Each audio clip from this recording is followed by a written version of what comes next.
Salut à toi entrepreneur, j'espère que tu vas bien. Aujourd'hui, on va changer un petit peu de domaine. Je n'ai pas fait trop de vidéos sur la chaîne sur ça, puisqu'on va parler d'aménagement, d'équipement, d'ameublement. Voilà. Donc, on sort un petit peu des chiffres, même si vous allez voir que je vais encore vous en donner. Et on va vraiment partir sur, alors je vais essayer de vous donner des petits tips, encore une fois, des choix que j'ai fait moi, venant de la location courte durée. Donc, domaine où c'est encore plus important l'équipement et l'ameublement et que les membres du club des investisseurs, le mastermind qu'on a créé avec Cédric maintenant il y a 2 ans et également les membres d'Imo étape par étape pour lequel je fais du contenu, mettent en pratique. Donc, ce qu'il faut retenir, c'est que pour moi, il ne faut pas déléguer cette partie. D'accord? Donc, ça reste que mon choix. Attention, quand je dis déléguer cette partie, c'est le choix des équipements et de l'ameublement. Ce n'est pas le montage. On reviendra plus tard, je vous dirai comment on peut s'arranger. Mais pour choisir, c'est très important. L'ameublement, l'équipement, c'est ce qui fait la différence. Je vous rappelle, le choix, qu'est-ce qui va faire la différence que quelqu'un va téléphoner pour se renseigner sur un appartement plutôt que sur un autre. Ça se fait sur 4-5 photos, 4-5 secondes. D'accord? Donc, c'est votre équipement, c'est votre ameublement qui va faire la différence. OK? Ça, c'est la première des choses. Ensuite, donc le faire soi-même. Comment? Je vais vous donner rapidement des petites informations. Donc, ça va être avec Internet, bien évidemment, sur Google. Comment s'inspirer? Internet. Ça va être les émissions à la télé, notamment d'M6, bon, qu'il y avait surtout à l'époque, mais qui peuvent donner des idées. Alors, ça peut paraître tout bête, mais il faut y penser.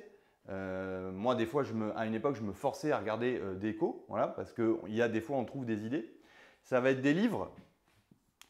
Donc des livres, je ne vous les écris pas, mais pour vous le dire, livre, ça va être le guide du homestaging de Sophie Serfati. Moi, je m'en suis servi. Je crois d'ailleurs, voilà, je l'avais sorti pour vous. C'est celui-ci. Donc il est un peu vieillissant, mais il vous donne un petit peu les bases sur les accords de couleurs, sur la disposition des meubles, ne pas surcharger. Donc le guide du homestaging de Sophie Serfati. Et il y en a un autre qui est bien, c'est le homestaging, les 50 projets d'Angel Sunset. Homestaging, 50 projets d'Angel Sunset. Donc voilà, on peut trouver des informations, il n'y a pas besoin d'avoir fait un diplôme d'architecte d'intérieur. Donc moi, je vous conseille, dans un premier temps, de le faire vous-même. Ça, c'est la première des choses. Ensuite, on est d'accord, on va rentrer un petit peu là dans les chiffres de nouveau. Sur quel budget vous basez? Donc moi, ce que je préconise au sein du club maintenant depuis 2 ans et qui fonctionne, c'est entre 80 et 120 euros du mètre carré. J'ai un 80 mètres carrés, l'ameublement et l'équipement. Alors l'ameublement, ça va être tout ce qui est lit, canapé, table à manger, etc.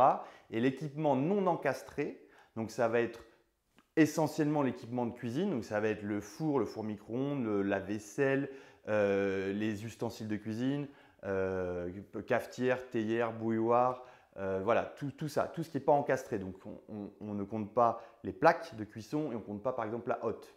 Mais dans ces 80-120 euros du mètre carré, c'est tout l'ameublement et tout l'équipement non encastré. Donc ça, gardez-le en tête. Quand vous allez être face à une liste, à faire une liste, vérifiez que vous tombez dans les clous. Donc là aussi, je vous dis, on ne va pas réinventer la roue. Les magasins qui vont être, c'est Ikea, Alinea, Leroy Merlin et Maison du Monde, qui peut être intéressant. Je vais vous expliquer pourquoi. Ça, c'est la première des choses. D'accord? La deuxième des petites astuces, c'est que, alors ça concerne plus la colocation, mais c'est vrai que c'est un petit peu le dada du club. Je vais vous donner un petit peu ce qui rebute. Voilà, quand on parle à des futurs colocataires ou à des gens qui sont intéressés par de la colocation, de quoi ils ont peur, qu'est-ce qui va leur manquer ou qu'est-ce qui va leur déplaire dans une colocation? Il y a 2 points qui ressortent et qui sont en lien avec l'ameublement et l'aménagement. C'est de ne pas pouvoir avoir un espace privé fermé dans la colocation à eux.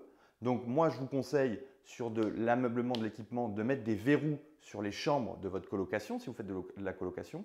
Et le deuxième point qui sort, c'est être un petit peu réfractaire au tour de vaisselle. Quand on est dans une colocation à 4 ou 5, qui va faire la vaisselle? Donc pour moi, le lave-vaisselle est indispensable. Voilà, ça c'était des petits tips.